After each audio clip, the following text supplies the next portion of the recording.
menos intervencionista, o que é muito interessante, principalmente com a crise de opioides que a gente vive no mundo todo hoje. Aqui,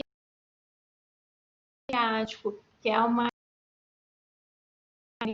que eles falam que tem evidência moderada da intervenção quando você usa meditação, yoga, e que a redução do estresse, que é associado às doenças crônicas, elas vão melhorar o funcionamento e o bem-estar, e com isso já vai ter a potencialidade de diminuir a dor e o uso de medicação.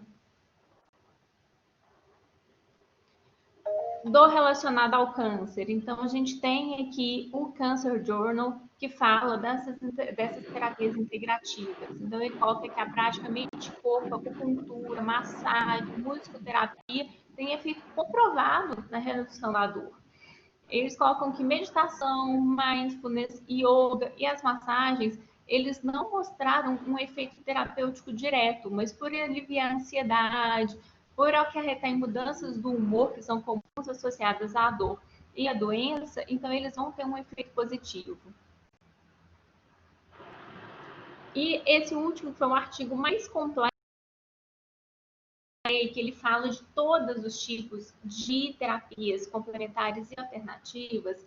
Ele traz uma revisão sobre cada uma, falando inclusive dos riscos que cada uma apresenta, porque nada que a gente faz é inócuo, nada que a gente faz é isento de risco. Mas, dentre todas as coisas que a gente apresenta, com certeza as terapias integrativas têm bem menos risco do que os uso de medicação. Então, o que ele fala? Que apesar dos avanços das terapias medicamentosas, os pacientes continuam a lidar com sintomas contínuos que eles não são totalmente tratados. Então, com isso, se a gente consegue integrar, juntar mais um tipo de terapia, o nosso paciente vai sim ter muito benefício. Ele, então, acha que tem um impacto direto de curto prazo na dor, que são as manipulações manuais, que fornece benefício sinérgico, inclusive por meio da redução do estresse. Então, a gente vai ter um duplo benefício aí. A acupuntura, que são dados muito promissores, ela é uma prática muito antiga, de mais de 2 milênios, é uma das práticas médicas mais antigas que tem, e ela auxilia em muitos pacientes com sintomas de dor crônica, de estresse.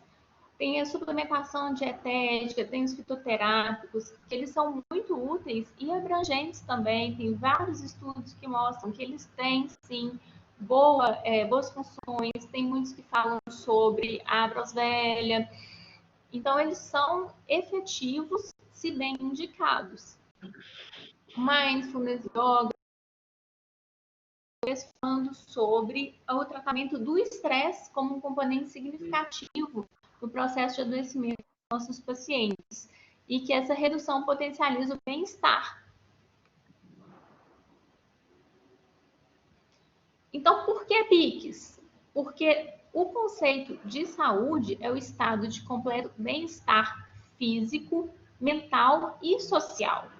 Se a gente consegue potencializar o bem-estar do nosso paciente, ele já estará sendo tratado pelo adoecimento. Porque a gente quer a saúde como um todo, a gente vê o paciente como um todo. Então, na verdade, eu acho que a pergunta devia ser outra. Ao invés de por que PICs, por que não PICs? Afinal de contas, elas são virtualmente inócuas. Como que são as PICs no Brasil? O Brasil é referência mundial na área de práticas integrativas e complementares na atenção básica, e o SUS oferece 29 modalidades de forma totalmente gratuita que visam promoção da saúde e fins terapêuticos. Quem está falando isso sou eu? Não, isso quem fala é o Ministério da Saúde. E tem hospitais, tem redes de saúde muito embasadas que as utilizam. Então, essas foram duas postagens que, inclusive, eu vi hoje no Instagram.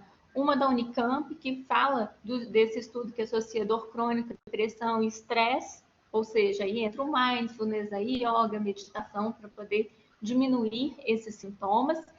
E na rede FEMIG, que colocou um estudo que foi feito, né, uma terapia feita dentro do Hospital João 23, um dos maiores hospitais de Minas Gerais, que falam das músicas que curam. Então, aborda a musicoterapia. são as PICs? São 29. É coisa pra caramba. Se a gente fosse abordar cada uma delas, no mínimo, vamos dizer, em 30 minutos, a gente ficaria aqui 15 horas para poder falar um pouquinho, dar um en passant de tanta coisa bacana que a gente tem. Então, na verdade, eu vou dar uma pincelada. Quem quiser pode entrar em contato comigo. Eu tenho outros artigos, eu tenho outras coisas. Eu vou ficar super feliz de a gente poder bater um papo mais aprofundado ou passar artigos interessantes para vocês. Então, a gente tem a arte-terapia, que é uma expressão artística exploradora com fim em si mesmo. Ela pode ser tanto pelo processo criativo em si, de produzir a arte, quanto na análise e investigação do que foi produzido. Então, do que foi pintado, do que foi feito, e isso entraria como um recurso terapêutico psicológico. A biodança são exercícios e músicas que vão trabalhar coordenação, equilíbrio físico, emocional, redução do estresse, inclusive uma melhora do relacionamento interpessoal. A dança circular, que é a prática corporal que utiliza canto, ritmo para favorecer a aprendizagem e a integração das pessoas, visando também bem-estar e integração social. A aromaterapia, que são os óleos essenciais vegetais e os florais de Bach, que são essências de flores. Quando a gente fala de aromaterapia, é muito interessante porque inconscientemente a gente sabe que os cheiros são muito importantes para a gente. A gente sabe que eles podem ativar, então, assim, o perfume de alguém que a gente ama ativa na gente uma coisa muito boa, o cheiro da comida da mãe, realmente trazem para a gente boas sensações, da mesma forma como cheiros desagradáveis podem causar náusea, podem causar desconforto. Então, os cheiros fazem muita diferença na nossa vida. A Ayurveda, que é a técnica de relaxamento, massagem, usa planta medicinal, usa técnica respiratória, posições, exercícios, cuidados dietéticos, mais uma das tradicionais medicinas, essa proveniente da Índia. A bioenergética, que é trabalhar o conteúdo emocional por meio de verbalização, você realmente conseguir expressar o que você sente, da educação corporal, da respiração. A hipnoterapia, extremamente interessante, muito utilizada na Unicamp, na USP.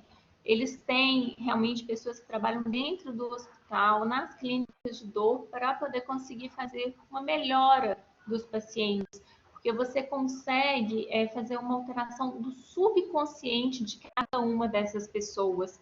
Porque você vai entrar num estado de consciência aumentado e com isso você vai permitir que sejam alteradas as formas como você percebe o mundo. Então, você vai conseguir alterar a percepção de medos, de fobias, vai melhorar a insônia, a depressão, as dores. A cromoterapia, que vão ser a aplicação de luzes. As luzes, elas conseguem fazer também um efeito no nosso humor. Ele vai utilizar as cores do espectro solar, então vermelho, laranja, amarelo, verde, azul, anil e violeta, e vai tentar restabelecer o equilíbrio energético do corpo. E a musicoterapia, a gente estava escutando música aqui antes de começar, para poder passar o tempo. Muitas vezes a gente escuta uma música e a gente fala, nossa, essa música conseguiu falar tudo que eu não consegui, conseguiu expressar tudo que eu sinto, ou uma melodia que acalma, ou às vezes a gente está mais para baixo, coloca uma música mais agitada, uma música mais interessante, que aí vai trazer também um aspecto de bem-estar, de alegria, melhorar o ânimo. A apiterapia, que são os relativos à produção das abelhas. Então, tem as toxinas, que são as toxinas do ferrão, o próprio mel, pólen, própolis, geleia real. A fitoterapia, que seria o uso das plantas em natura. Então, os chás, os xaropes, o chá de boldo da avó, quando o fígado não estava tão legal, os chás para cólicas, chá de camomila para relaxar, para dormir. A homeopatia, que seria então uma ultradiluição dos componentes medicamentosos, buscando desencadear no sistema uma cura natural do corpo. A ideia seria expor o corpo a pequenas quantidades de alguma coisa que nos permita fazer a nossa própria cura. Seria um pouco a ideia da vacina, quando a gente vai extrapolar. Você pega, então, um pedacinho da bactéria e do vírus para poder fazer o seu corpo produzir imunidade contra ele. E a naturopatia, que vai ser o retorno à natureza, da exposição aos elementos naturais, tomar sol, que a gente sabe que países que são menos expostos ao sol, né, os países mais nórdicos, que tem um aumento da depressão durante o inverno, do ar puro, do calor, até mesmo do frio, a exposição aos fatores naturais. Então, viajar para o campo, ver alguma coisa diferente, como que isso faz bem para a gente, para nossa cabeça. Geoterapia, que hoje em dia é muito mais associada aos spas, mas é uma técnica de tratamento muito bem fundamentada, que é a utilização de argila, barro, lama medicinal, pedras, cristais, que com isso você vai fazer desintoxicação, massagens, né? Araxá, uma cidade de Minas Gerais, para quem não conhece, é famosíssima pelas termas, a fonte da Dona Beija, as águas sulfurosas, e a hidroterapia, que vai ser o uso dessa água como propriedade física, térmica, hidromecânica, então fazer massagens dentro da água, a própria água quente, as bolsas de água quente que melhoram tanto as dores musculares. A medicina antroposófica, que seria aplicações externas, banho, terapia física, arte-terapia.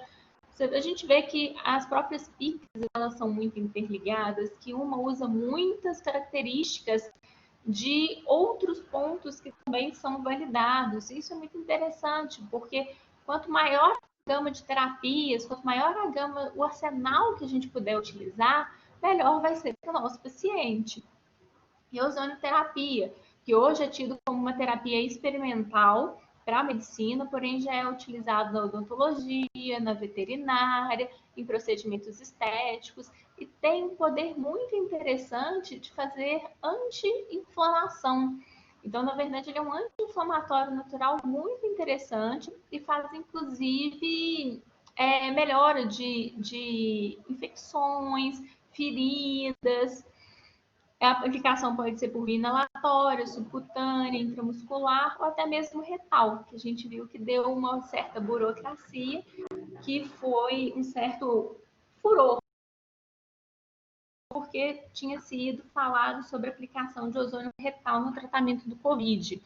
E isso foi um pouco motivo de piada, mas porque é um preconceito nosso. Nós temos esse preconceito de que as práticas integrativas elas não têm valor, que o conhecimento antigo não tem valor, sendo que na verdade tem muito. Muita coisa que a gente usa hoje em dia, muitos medicamentos, vêm do conhecimento antigo. Os medicamentos eles são obtidos a partir de plantas, a partir de animais e minerais, em outras concentrações.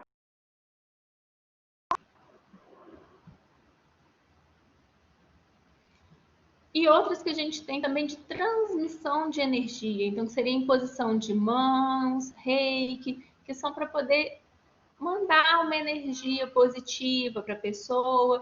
Mesmo o calor das próprias mãos já tem um efeito terapêutico, além do a própria relação humana.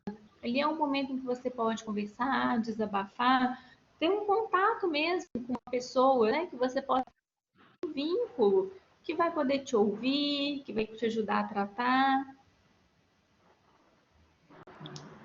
Outras PICs muito interessantes, osteopatia, quiropraxia, reflexoterapia, Shantala, elas são predominantemente terapias manuais, massagem, estimulação de pontos, para realmente tratar as dores.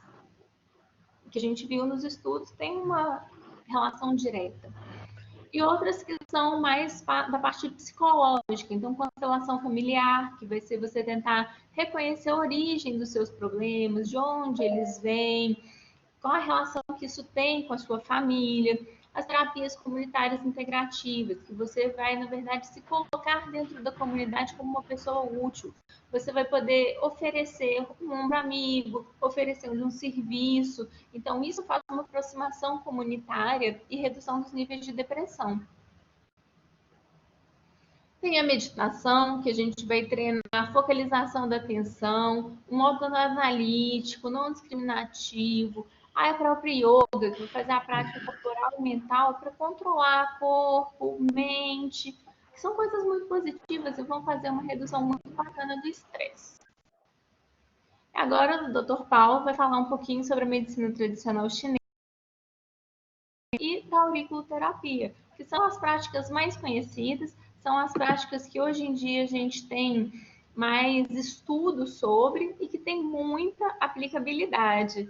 Paulo, com você. Vou colocar sua apresentação. Boa noite, Raquel. Boa noite aí aos assistentes aí que estão assistindo, né? Vou tentar falar alguma coisinha, né? Um tempo meio escasso a respeito de acupuntura e outras questões relacionadas ao Pix, tá? Infelizmente eu não entendo muito direito disso aí. Eu vou pedir a sua ajuda, viu, Raquel? Para poder passar. Se puder passar o slide aí, por gentileza, né? No próximo aí. Consegue passar, Raquel? Só um minutinho que eu estou colocando. Tá.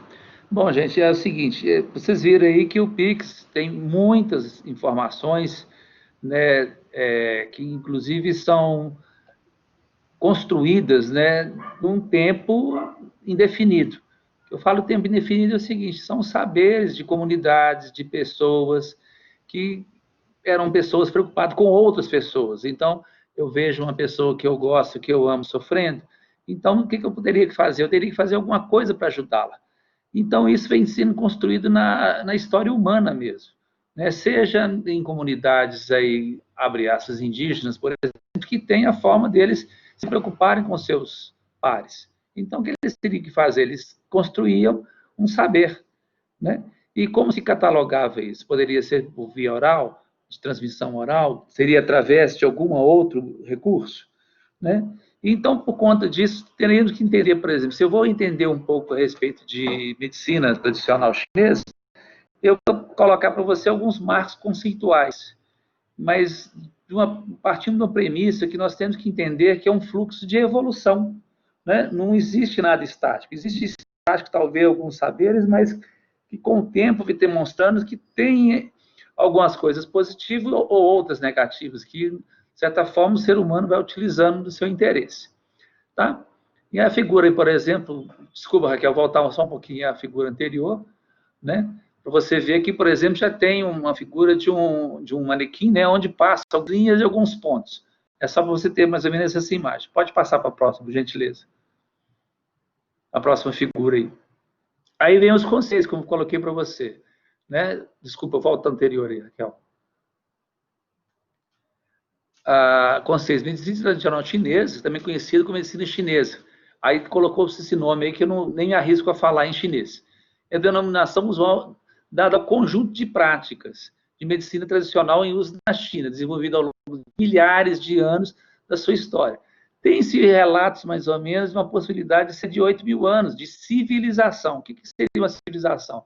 Seria um agrupamento de pessoas que conseguem se relacionar, criando regras, criar situações onde conseguem conviver.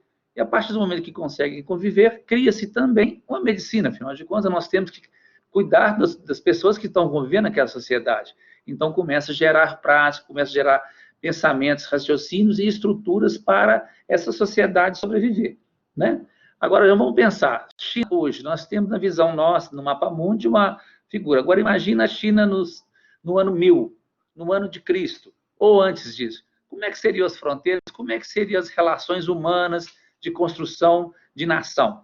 Então, tudo isso nós temos que entender no foco de uma história. Sem o foco da história, fica um pouco mais complexo. Tá?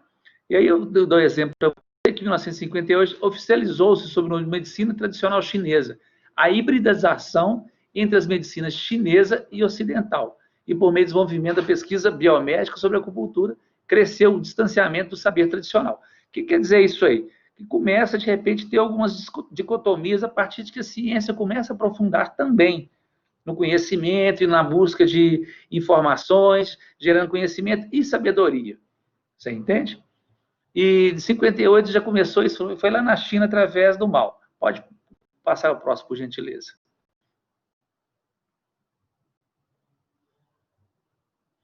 Bom, aí nós vamos pensando na origem mesmo. A medicina tradicional chinesa fundamenta-se numa estrutura teórica, sistemática e abrangente de natureza filosófica.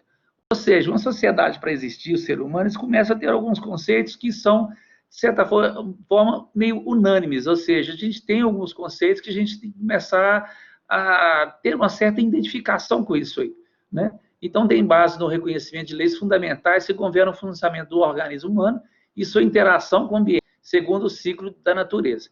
Procura aplicar essa abordagem tanto no tratamento das doenças como na manutenção de saúde, através de diversos métodos. O que quer dizer isso? Poxa, se a gente pensar que a gente voltar na máquina do tempo aí, no século I, ou no século, sei lá, antes de Cristo, nós não vamos ter o sistema métrico, por exemplo, que a gente entende hoje como metragem nossa, 1 metro, 2 metros. Não, lá eles teriam o sistema métrico da época deles, tanto na região, como a gente atualmente chama-se China, como também em outras regiões do mundo, onde houve, né, no caso ainda, né, essa questão das civilizações. Tá? Então, eles tinham como interpretar a saúde, como interpretar a doença. Eles tinham muito a representação, a compreensão da natureza, dos fenômenos da natureza. Né? A questão do inverno, a questão do verão, do calor, do frio, do seco, da umidade, tudo isso aí eles estavam relacionando com fenômenos. Ele observava o fenômeno da natureza, observava o fenômeno do ser humano inserido na natureza. Aí você vai começar a entender um pouquinho de como entender a medicina tradicional chinesa e, às vezes, como entender a medicina tradicional, a acupuntura tradicional, que parte de várias premissas desse sentido, dessas percepções. Tá? Pode passar a próxima, por gentileza. Tá? Então, olha para você ver uma coisa muito interessante. A saúde tende ao equilíbrio. Eu entendo que, e também entendo que a medicina entendia lá, que a doença seria igual a um desequilíbrio do funcionamento no fluxo da vida. E o equilíbrio pleno, a gente tem a morte. Então, quer dizer, a nossa vivência, a nossa vida, nós entendemos como um fluxo no espaço de tempo, né? E no espaço e no tempo. E que, por sua vez, o que acontece? Quando a gente tende a esse equilíbrio, a gente consegue mecanismo de digamos assim, de compensações, tá? E quando chega a determinado tipo de equilíbrio, aí não tem jeito, aí geralmente é a morte mesmo. Né? Pode passar o próximo, por gentileza. Bom, o que acontece? Está vendo o símbolo aí? É o símbolo do Tai Chi. Na cultura chinesa, o par de forças e princípios fundamentais do universo, ao mesmo tempo antagônicos e complementares. O que seria isso? Eles compreenderam pelo fenômeno da vida, pelo fenômeno da natureza, que tinha essa questão do oposto complementar. O que seria? Não existe você entender o que é cima, o que é de cima, sem você entender o que é de baixo. Você não vai entender o que é claridade se você não entender o que é a escuridão. Então, são opostos que, para eles existirem, eles têm que existir, têm que ser complementares. Então, tem o Yin e o Yang. O que seria o Yin? O Yin seria, de certa forma, algumas premissas lá, que seria o frio, seria a massa, seria denso, né? O Yang seria o calor, seria a velocidade e fluxo. Então, são os dois que vão coexistir para gerar esse fluxo de vida no sentido lá de uma tendência ao equilíbrio, não um equilíbrio total. Tá? Essa perpétua oscilação de predominância, a supremacia relativa ou passageira do Yin ou do Yang, presente nas manifestações orgânicas, psicológicas e sociais do ser humano, e na dimensão inorgânica da natureza. Isso é uma definição do dicionário de Oxford. Tá? Então, quer dizer, eles interpretam pela visão da filosofia chinesa, eles escrevem isso até hoje nesse sentido, das questões dos opostos complementares. Então, até hoje, você pode entender pela essa óptica, entendeu? Da medicina tradicional chinesa. Por exemplo, a gente entende hoje, no universo hoje, que nada é estático, tudo é uma mudança, tudo é um fluxo. E nesse símbolo do Tai Chi, por exemplo, eles consideram, por exemplo, o branco seria Yang e o negro seria Yin, não no sentido de valores positivos ou negativos. E dentro por exemplo, do Yang, existe o pontinho negro, quer dizer, está na essência, tudo no excesso, seja do Yang ou do Yin, aí, está na essência a formação do oposto, tá? que gera o crescimento, que gera essa transmutação e que, por sua vez, vai gerar a vida. Tá? Por gentileza, pode passar, Raquel. E a medicina tradicional chinesa se baseia em quê? Olha para você ver, já tem vários quesitos aí. Fitoterapia chinesa, que seria os fármacos, a acupuntura, que a gente vai falar um pouquinho mais, o tuiná, que seria a massagem, dietoterapia, a auriculoterapia, a moxabustão, ventosoterapia. E as práticas físicas, né? O Qigong, o Tai Chi, as artes marciais.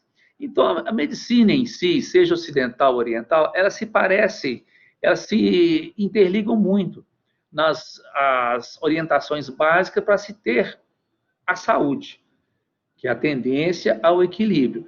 Então, no Ocidente, nós temos as práticas, que seria o que seria, por exemplo, físicas. Seria uma musculação? Sim, você entendeu? Seria uma corrida, alguma coisa? Lá no Oriente, eles têm a prática do Tai Chi, eles têm a prática das artes marciais. Né? Ventosoterapia. Essa ventosoterapia não é privilégio lá do Oriente. Essa ventosoterapia já é uma prática que já se fazia na Europa, no início do século, e que tem também seus efeitos. Nós temos um exemplo muito interessante, não sei se vocês tiveram a oportunidade de ver, foi aquele Michael Phelps, né, o atleta, né, de natação norte-americano, que aparecia com algumas manchas arredondadas nos ombros. Aqui dali era a ventosoterapia. A moxabustão é uma forma de se utilizar calor em determinados pontos do corpo humano. A auriculoterapia é que seria uma utilização da orelha como um mapa, né, onde você utilizaria alguns pontos dessa orelha e teriam respostas fisiológicas. Eu vou colocar um pouco mais para frente. Dietoterapia, óbvio, nós temos os alimentos, né, que, por sua vez, também tornam-se como medicação.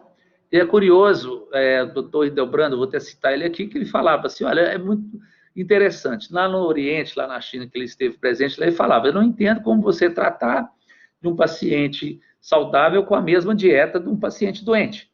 Né? Então, assim, é uma coisa que eles não entendiam muito bem, não. Mas nós também temos as nossas dietas aqui um pouco mais seletivas para determinados tipos de patologias, né? O Tuiná, que seria uma massagem ou osteopatia chinesa. Nós temos a massagem ocidental também, entendeu? De várias outras formas. Então, tudo se interliga em muitas questões. A fitoterapia, tem a fitoterapia chinesa. Nós temos também a fitoterapia do Ocidente,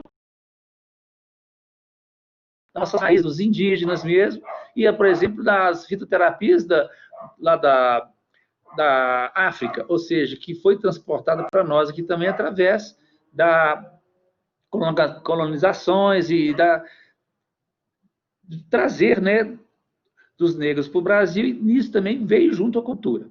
Tá? Pode passar, por gentileza, a próxima. Bom, então é o seguinte, a OMS, né, depois de 25 anos de pesquisa de renomadas instituições, publicou, né, esse documento que está aí, você vê, né, como tratamento de doenças na acupuntura, né? E, no base desse reconhecimento, tem isso aí, ó, aqui no Brasil, de 1988, ela é reconhecida, né, como prática, né, efetivamente mesmo de terapia. Tá? Pode passar outra, por gentileza.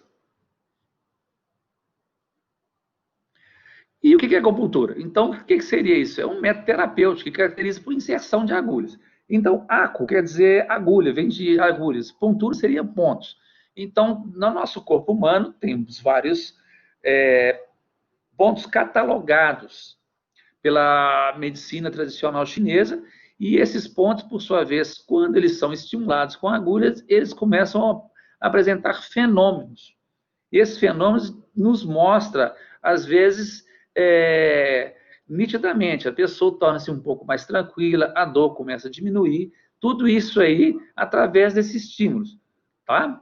Então, o que acontece? Na superfície corporal, tratar doenças e promover a saúde. Ela é reconhecida especialidade médica 95, Conselho Federal de Medicina. Pode passar, por gentileza. E a auriculoterapia? Então, a auriculoterapia seria esses pontos, mas na orelha, que seria uma acupuntura específica. Ou seja, nós temos um universo muito grande, que seria a medicina tradicional chinesa, nós temos a acupuntura tradicional chinesa, dentro da acupuntura tradicional chinesa, nós temos a acupuntura de microsistemas. Eu vou dar um exemplo, vou falar um pouco da auriculopuntura, mas temos, por exemplo, da scalpiana, que utilizaria pontos no scalp da pessoa, onde teria esses fenômenos, teria esses efeitos neurofisiológicos, tá?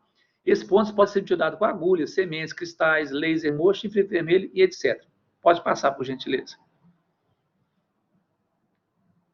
Aqui nós temos digamos assim, duas linhas de auriculoterapia, que seria a chinesa e a francesa. Então, aqui à esquerda aí tem um desenho de uma orelha, né? No caso aí, com os mapinhas aí da aurícula chinesa. Temos a cartografia mais, digamos assim, mais resumida, né? Do tórax, cabeça, aqui à direita. E o que seria isso? A grande diferença nas escolas francesa e chinesa seria essa espécie de cartografia, tá? Que seriam os mapas auriculares que são diferentes, que são criados e baseados em diferentes premissas. Então, tá. A medicina, a auriculoterapia se perde na história dos tempos. Nas chinesas fizeram essa cartografia, ou seja, começaram a funcionar áreas da orelha com agulha e tudo mais e observar esse fenômeno. Na auriculo francesa, ela é mais recente, por volta da década de 50, no início da década de 50, o médico Paul Naudier, ele achou muito curioso uma situação de uma paciente que tinha uma ciatalgia, que, por sua vez, era resistente ao tratamento da época. E que, por sua vez, essa paciente foi numa terapeuta que, por sua vez, utilizou-se pontos na orelha usando calor. E que, por sua vez, resolveu essa ciatalgia. Então, o Paul Naudier ficou muito curioso e começou a estudar isso na década de 50 na França. Fato é que as coisas, ele foi observando muitos outros efeitos terapêuticos, utilizando pontos, né? Ele catalogou, eu acho que uma série de, eu não tenho o número aqui agora não, mas está na literatura, a gente busca isso fácil, tá? Então ele catalogou uma série de pontos aí e observou esses fenômenos e conseguiu-se uma terapêutica muito interessante usando esse tipo de técnica. Tá? E você tem ideia, ele começou a fazer mapas, né, mapas da auriculopuntura francesa, e a última, salvo engano, está em 1987. Em 1990, lá na França, e também ele conversou teve acesso, né, à Organização Mundial de Saúde, onde se colocou também como uma forma de terapêutica. E essa terapêutica, o que está acontecendo? Ela está em evolução.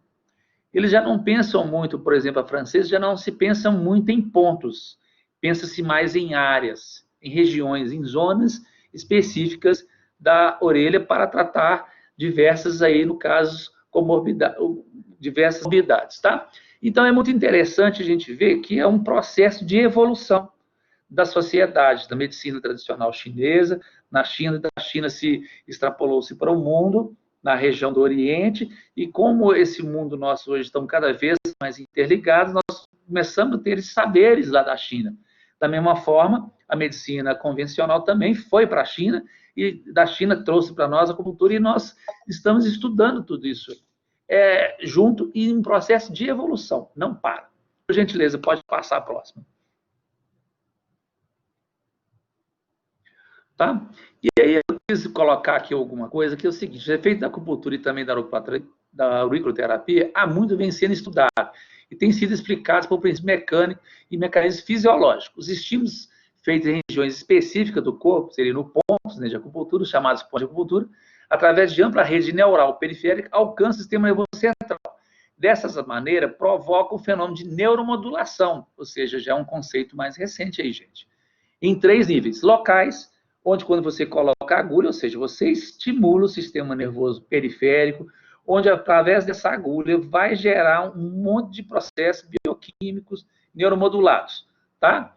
Né? Local espinhal, ou seja, nós temos então um estímulo na periferia, que eu tenho uma célula nervosa que vai da periferia até a mesma coluna vertebral, tá? E em cima supraespinhal, ou seja, sistema nervoso central, resultando de liberação de várias substâncias, principalmente neurotransmissores, modulando funções motoras, sensoriais, autonômicas, neuroendócrinas e emocionais. Puxa vida, ou seja, quer dizer que encostar na pele de uma pessoa já começa a ter algumas sensações diferentes. É uma neuromodulação? Sim. A neuromodulação significa, basicamente, capacidade do sistema nervoso que tem de modular, ou seja, modificar-se em resposta a estímulos externos. Tá? Pode passar a próxima aí. Tá? Então, por que a acupuntura e a auriculoterapia no PIX? Poxa, digamos que nós temos uma série de vantagens. A agulha tem um custo ínfimo em relação, né, assim, significativamente menor em relação às outras terapias convencionais, né? Vamos tratar de uma essência, de uma dor. Poxa, eu estou com determinado tipo de dor. Eu posso usar medicações? Claro que podemos usar. Né? Podemos usar a acupuntura? Podemos usar também.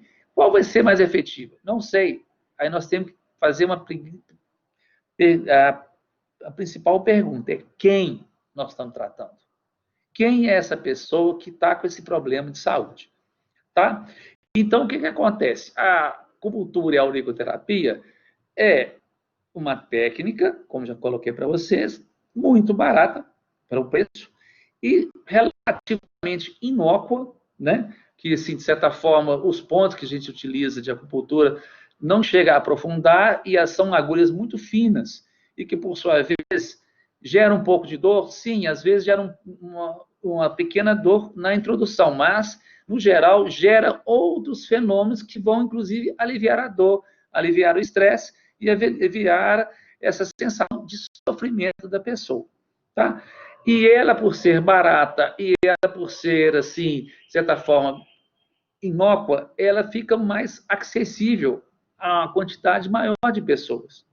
Ah, mas e o conhecimento, Paulo? O conhecimento é grande, vasto, sim. Da mesma forma, a medicina também temos conhecimento vasto e grande, tá? Temos também entender que dentro da própria acupuntura existem técnicas mais simples, que, de certa forma, vocês poderiam, nós, no caso, poderíamos usar como médico essas técnicas mais simples. Eu vou dar um exemplo aqui, que seria de punho e tornozelo, ou seria dessa auriculoterapia, que você utiliza uma estrutura da orelha, que você investiga, à medida que você estimula aquele ponto, você tem esse fenômeno, às vezes, de alívio desse sofrimento. E são simples, e o custo é bem mais em conta, tá? É claro, gente, que é o seguinte, o Pix não veio para substituir, veio para agregar, tá? É claro que é importante, no caso, eu sou um médico de dor, trabalho no caso da medicina da dor, do Hospital das Clínicas. Tá? Pode passar esse slide, por gentileza, Raquel.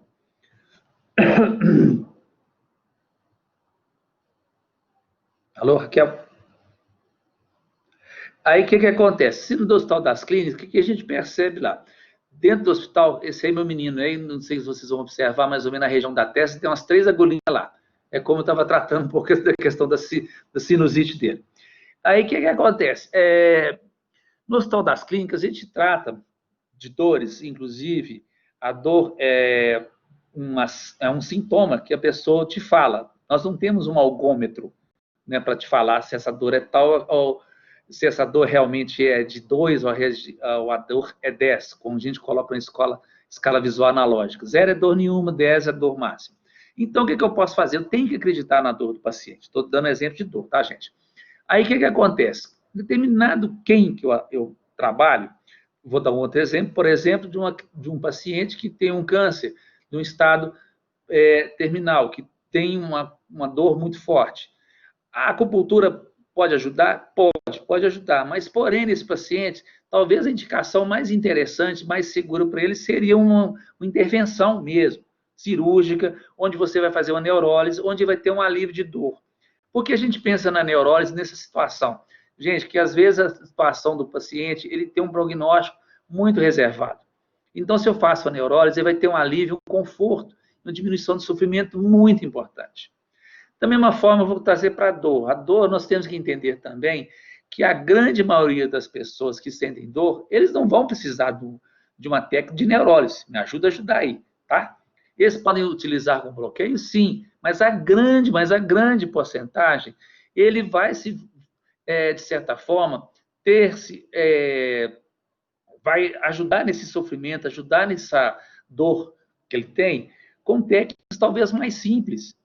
Seja, de repente, uma conversa, seja uma música, seja um ensino que nós podemos fazer de relaxamento, seja a acupuntura associada ao relaxamento, seja uma conversa com os familiares, onde essa pessoa está inserida nesse grupo familiar, onde ela tem um sofrimento que do sofrimento a gente entende. A tristeza aumenta a sensação da dor. Então, tudo isso aí nos arremete ao PIX de novo, que são conjunto de técnicas, que, por sua vez, temos o saber da sociedade que foi sendo construída, as pessoas humanas que foram construídas para cuidar do próximo. E eles criaram essa sabedoria, que a gente não pode perder. Ela é muito válida. Um exemplo rápido. Hoje eu atendi um paciente, na realidade, não foi o paciente, foi o acompanhante. Ela se estava muito angustiada de tratar do marido que tem um câncer terminal. Então, o que a gente propõe para ela? Falou assim, olha, para você não é médica, proponha para ele música. Propõe para ele o que ele ama. Nós descobrimos, ele gosta de cozinhar. Ah, é mesmo? Então ele vai para a cozinha, que ele adora cozinhar para a família, que estimule tudo de positivo para ele.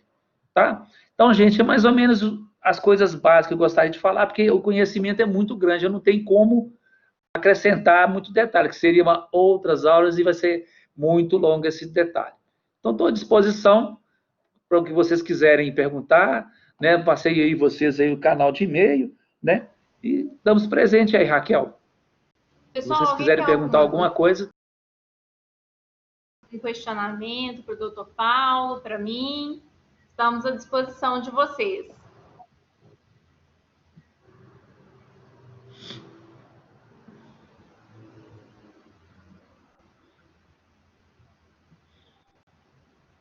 Raquel, posso perguntar? Oi. Então, já que pergunta, vai eu perguntar. Você conseguiu, então, conseguiu bastante, algumas coisas interessantes aí do Pix aí, para passar? Achei bastante coisa, principalmente em termos de alguns artigos aí, no caso. Muita coisa sobre dor Alô, crônica. Raquel?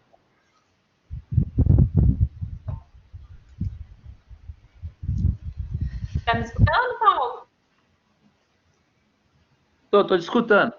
Oi. Apareceu mais uma carinha aqui que eu não sei o que era. Oi. Internacional, na verdade.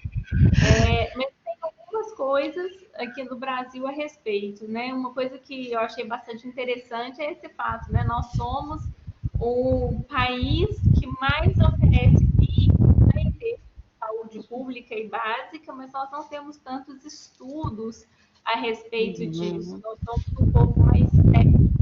Eu achei extremamente interessante. A gente acha que os norte-americanos são mais céticos que nós, mas na verdade eles têm uma procura de 47% por práticas não convencionais em saúde.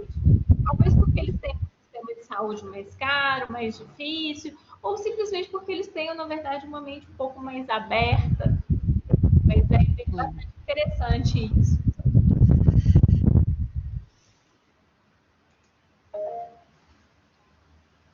Oi, Virgínia.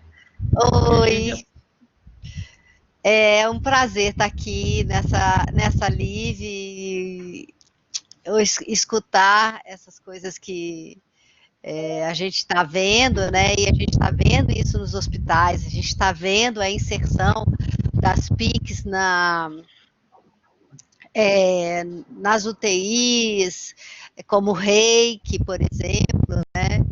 E a gente está vendo abrirem ambulatórios de acupuntura, ambulatório de fitoterapia.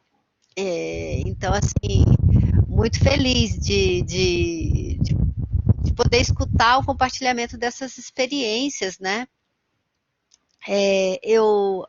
Quando a doutora Raquel começou a falar sobre a questão da humanização, eu acho que linkou muito com o que o doutor Paulo estava falando sobre quem é a pessoa, né? A gente está acostumada a tratar o que, e o que vocês estão trazendo aqui é quem, né? Estão trazendo aquela subjetividade que parece que um bom tempo ficou sendo como se fosse algo que sujasse um pouco aquela higiene, aquela asepsia, né? De vermos o que, quando, como, onde, aí vocês falam assim, mas quem? Né, ao ponto de você acolher, cuidar, orientar o acompanhante, né? O Então, cuidador, assim, ele também merece cuidado, ele também adoece. A doença, ela é social, ela envolve a família, ela envolve a comunidade. Então, todos precisam dessa atenção. Isso é uma coisa muito interessante. eu estou lembrando aqui da tese de doutorado da Daniela Sopeski, que é sobre mindfulness para trabalhadores da saúde, né? E ela fez com trabalhadores da saúde primária, dentro dessa ideia, né, Raquel, que aí ela falou o seguinte, que nas primeiras sessões de mindfulness, os trabalhadores dormiam. E aí ela notou assim, uai, então o que está acontecendo aqui? Eles estão exaustos. Não tem como fazer um mindfulness, sendo que eles precisam de uma técnica de relaxamento, e aliás, essa é a primeira parte da tese dela, ela diferencia mindfulness, técnica de relaxamento, mindfulness based, faz toda aquela questão conceitual, né? E hoje a gente está vendo, assim, não só as pesquisas avançando, né, nessa área, e quando a doutora Raquel falou assim, elas são inócuas, eu dei eu dei um pulo aqui, né? Eu estou vibrando Inócuas com... no sentido de não terem, virtualmente não terem contraindicação. Elas são muito Sim, bem aplicadas, mas inócuas, para que não haja, né, efeitos colaterais. e aí era essa a minha pergunta, né? Isso que você já respondeu, assim. E é muito bom a gente ter num encontro, num congresso do naipe do Virtual Pain, a gente ter a inserção desses assuntos, né? Mostra que a gente teve no ano passado, no congresso da SBED, teve uma tenda só com as terapias integrativas e demonstrações, né, dessa natureza. Então, assim, estou aqui vibrando. E se vocês me permitem, eu queria também falar para as pessoas, os participantes, né? Essas lives, elas são um esquenta do congresso.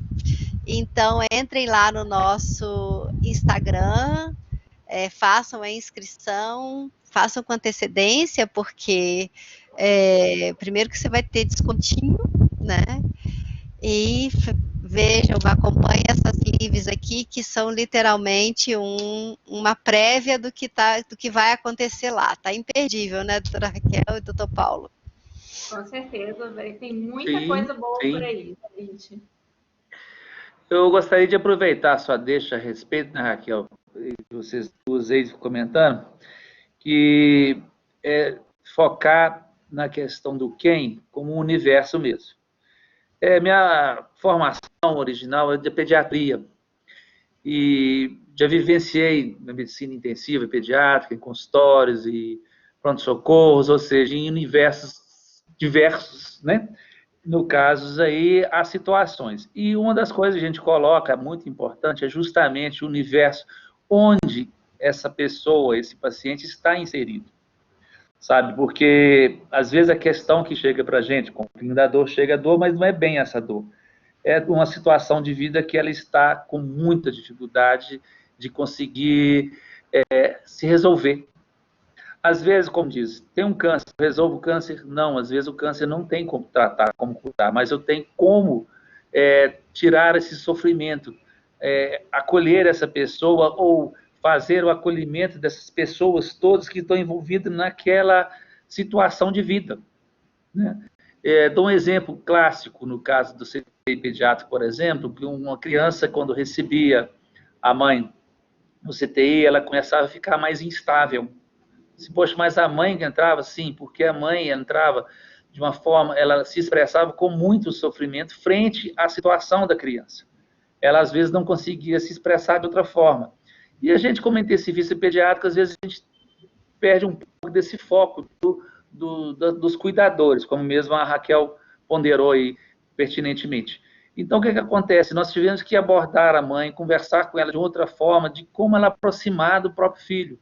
Por que o filho piorava? Porque a criança, um amor extremo com a mãe, né, de referência à mãe, ela não conseguia ver na mãe o sofrimento. Então, quando a mãe chegava sofrendo, ela se sentia culpada de causar o sofrimento na mãe. E ela queria se resolver para deixar a pessoa feliz. Olha só que coisa mais complexa. Ou seja, a criança com um problema, ela não teria estrutura para ajudar essa mãe, ela entrar em sofrimento por ver uma pessoa que ama sofrer. Então, nós tínhamos que consertar todo esse tipo, não, abre aspas, desculpa, consertar aí, ver uma forma de relacionar melhor nisso aí, para trazer mais conforto para esse binômio, no caso, abre aspas, no caso aí a mãe e a criança.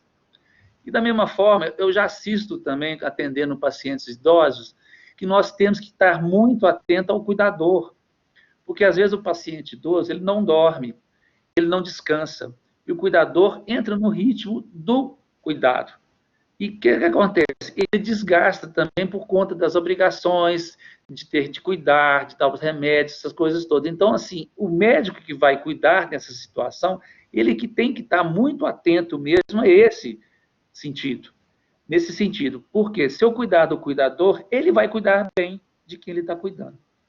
Se o cuidador não tiver receber esse cuidado, com certeza ele talvez vai esquecer a medicação, não por intenção, é por cansaço, ou por qualquer questões de pequeno litígio que acontece entre o paciente idoso ou ele, entendeu? Então, cria-se um ambiente, às vezes, de punição, às vezes, ou de vigiar e punir.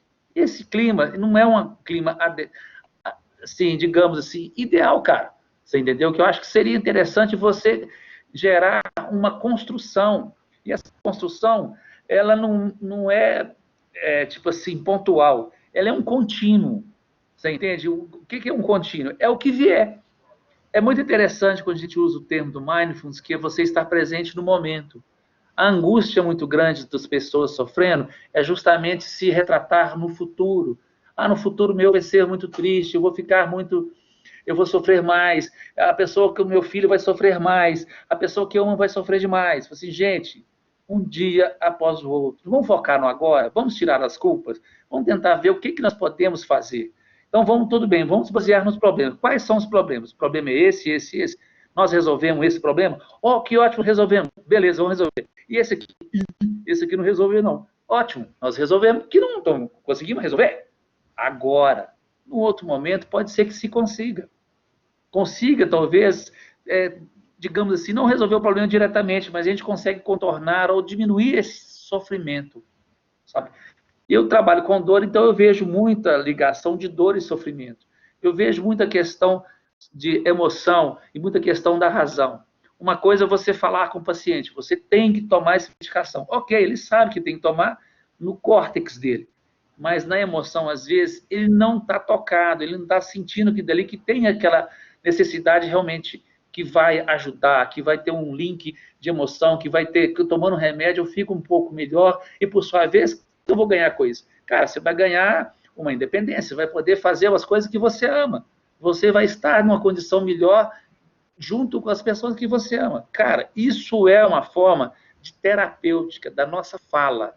Eu acho que nós, como profissionais de saúde, a nossa fala é terapêutica. Por isso que eu acho importante no PIX aí a hipnose. Que, de certa forma, o que eu estou falando com vocês é quase que uma espécie de uma hipnose com vocês aqui. De prestar atenção mais plena, atenção mais focada.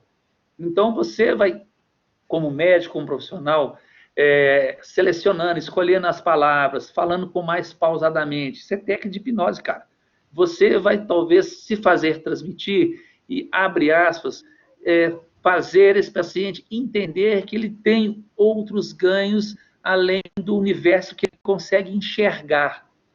Você entende? Eu enxergo que eu cuido dessa filha dessas circunstâncias.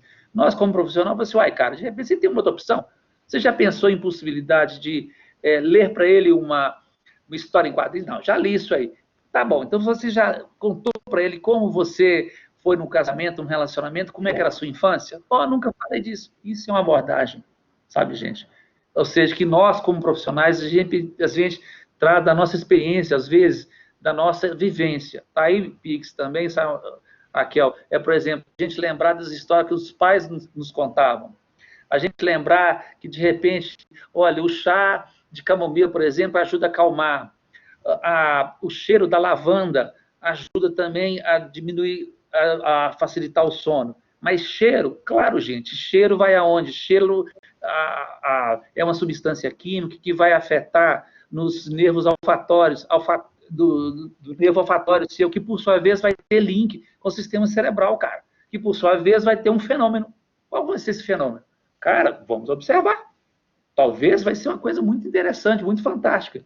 Então, isso depende muito da pessoa, do conhecimento, e à medida que nós vamos crescendo, vamos evoluindo no cuidar como médicos, eu acho que nós temos que ter essa visão que existe outros saberes que além da medicina convencional, que temos que olhar que às vezes o paciente também nos traz, muitas vezes, a própria terapêutica. Que à medida que você conversa, ele vai falar para você, às vezes, o que é bom para ele. Por exemplo, doutor, não sei o que mais, eu tenho essa dor aqui na coluna, não sei o que mais, eu sei que tem que fazer atividade física, né? Sim, atividade física, ele já sabe o que ele tem que fazer. Só que o calor ou o frio, então, né, ele sabe qual que melhora. Ah, não, o calor me melhora, o frio me piora, ou vice-versa. Ele já traz essa prática anterior para a gente. Sim, então nós temos que ser curiosos, nós temos que ser curiosos com a pessoa. Chegou ali, cara, quem sabe quem que é essa pessoa, entendeu? Como é que essa pessoa vive, como é que ela funciona, entendeu? E é muito legal a gente pensar dessa forma aí, tá? Então, desculpa aí que você colocou essa palavra, eu gostaria de acrescentar essa percepção de tratamento, tá, gente? Não sei se acrescentou alguma coisa aí, mas é mais ou menos por aí, sabe? Tá?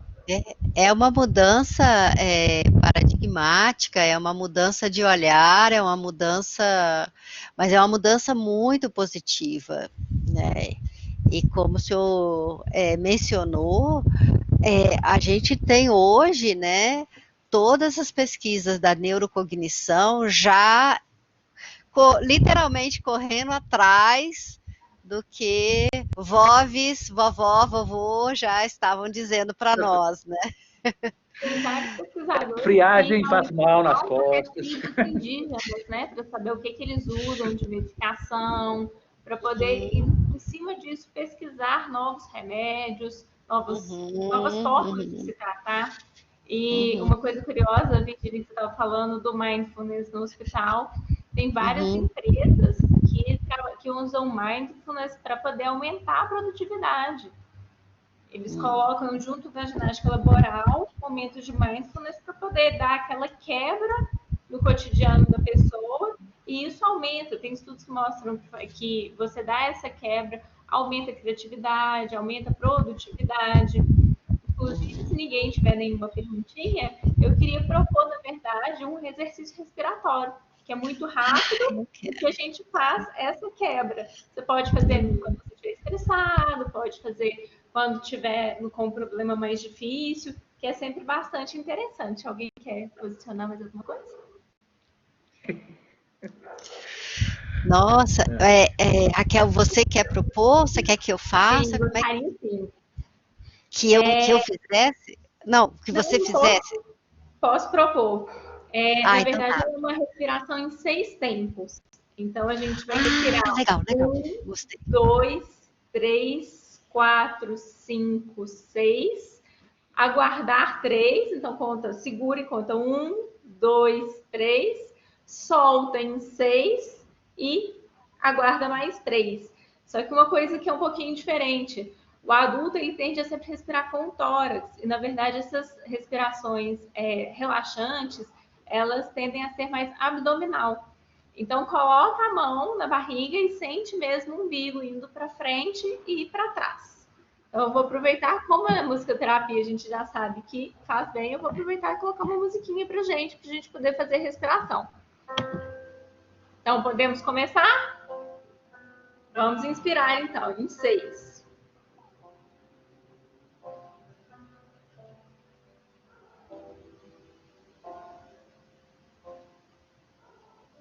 E agora expirar.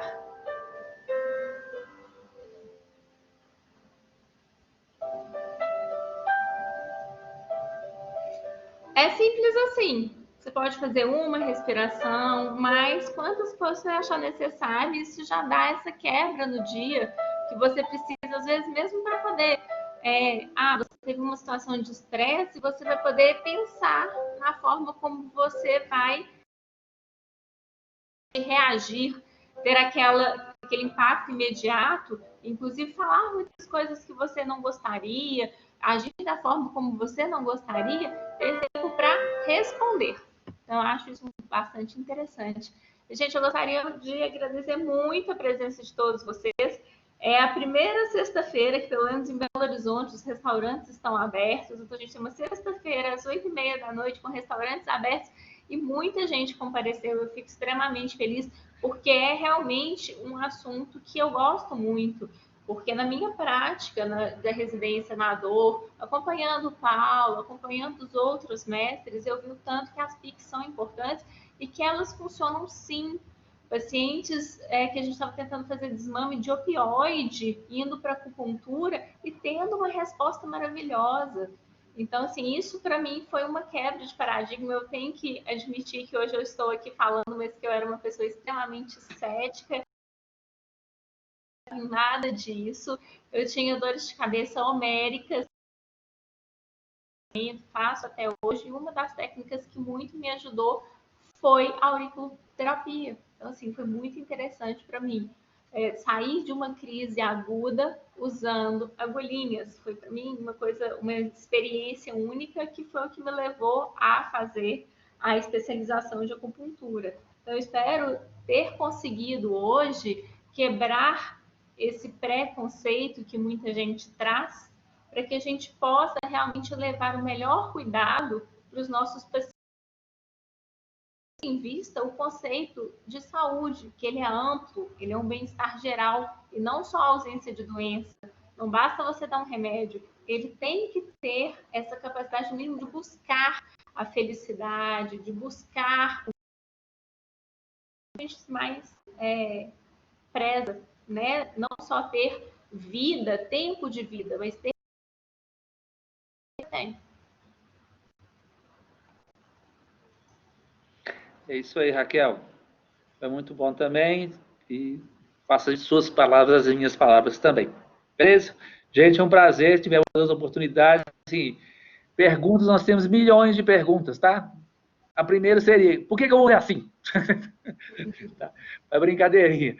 Isso é uma descoberta, nós temos que estar sempre curioso mesmo e levar assim, as coisas, tipo assim, com seriedade sim, mas a imaginação, a criatividade, a alegria são coisas sérias, tá? São coisas sérias, coisas terapêuticas para os nossos pacientes, tá? Sofrimento, a gente, de certa forma, ajuda demais na terapia da alegria. Como você mesmo colocou, as pessoas cantando nos negócios, nós temos os médicos, né, que se vestem de palhaços, ficam brincando, divertindo. Cara, isso é uma coisa muito interessante, tá? E isso é neuromodulação, alegria, você mexe com as moléculas dentro do seu corpo, você mexe com moléculas dentro do seu cérebro, você mexe com o sistema límbico, cara, entendeu? Vai mudar tudo isso aí, tá joia? Então é isso aí, gente, um abraço, um prazer, né? Nós estamos aí no contínuo da vida aí, do que precisar. Tá? Um beijão para vocês todos. Vocês nos dias 28, 29 e 30 de outubro no Congresso. Isso, nós estaremos lá também. Tá? Então, abração aí.